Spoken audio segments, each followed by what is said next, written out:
Sir, is the government not concerned? Kasi pang-apat na nga siyang nadi-dismiss. So, mahina po ba yung build-up ng kaso?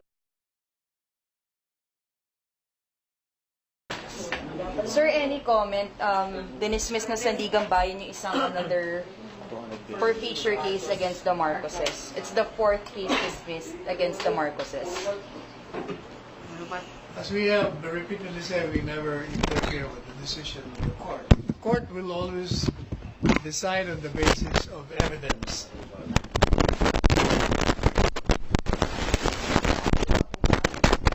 That's for the Soldier case. We will not preempt.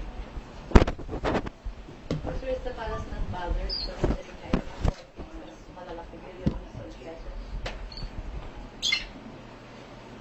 any government is concerned with any case filed by it against perceived transgressors of law.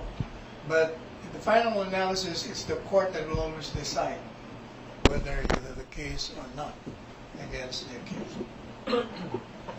Sir, is the government not concerned? Kasi pang-apat na nga siyang nadi-dismiss. So, mahina po ba yung build-up ng kaso?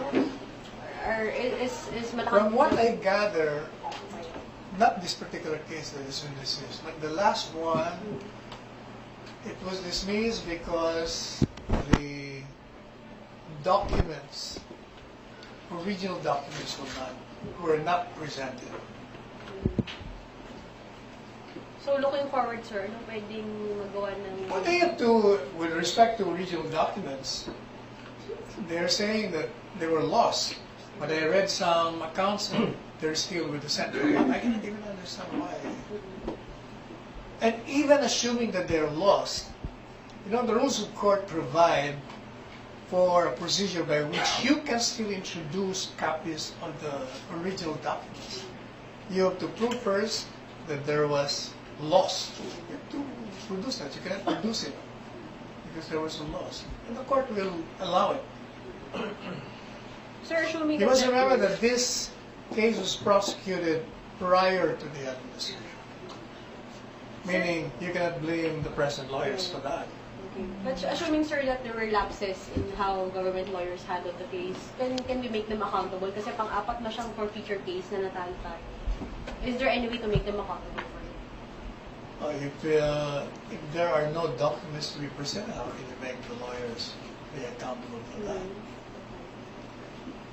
You think, sir, due process was practiced before the decision was made? You're confident, sir, that due process was exercised before the decision was handed down by the court? Which one, with respect to? Itong latest case, the Sandiganbayan. Well, we always consider that all courts will observe due process because that is precisely what the Constitution tells everyone, whether lawyers or courts.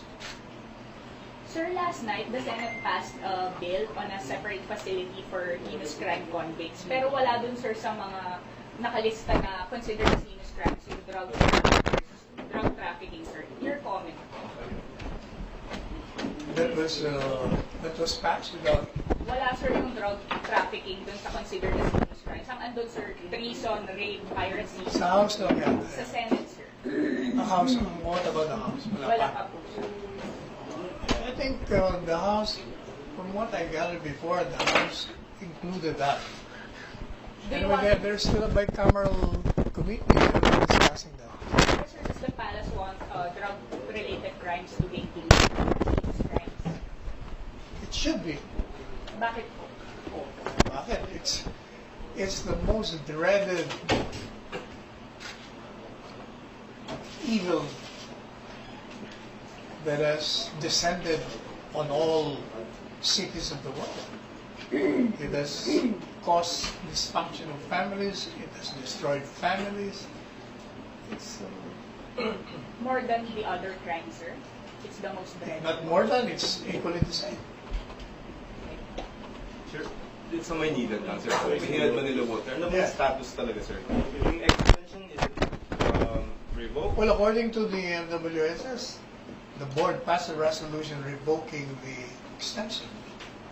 the extension, hindi yung resolution before the revocation. Hindi mga sinasabi na clarification ng NAKAW says. Palace perspective, wala nang extension, correct?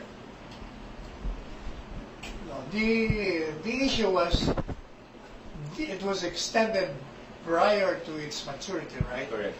And according to NWS, they revoked the extension. So it means that the original expiration would Remain. now be applied. So 2020 and Two. 2.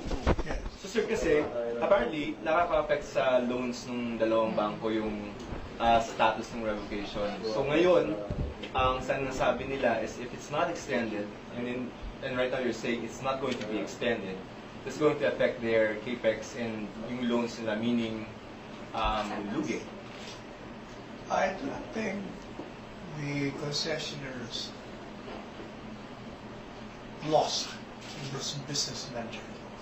They have profited so much out of these concessionary agreements. That is precisely why this government is complaining, because of the onerous provisions. They did file income tax. They were in control on the rates. So how can you say that they lost? So nothing to resolve.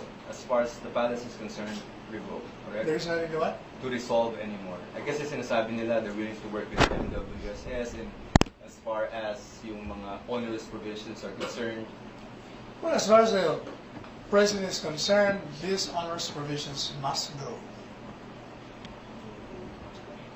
With respect to the contracts that will expire 2022.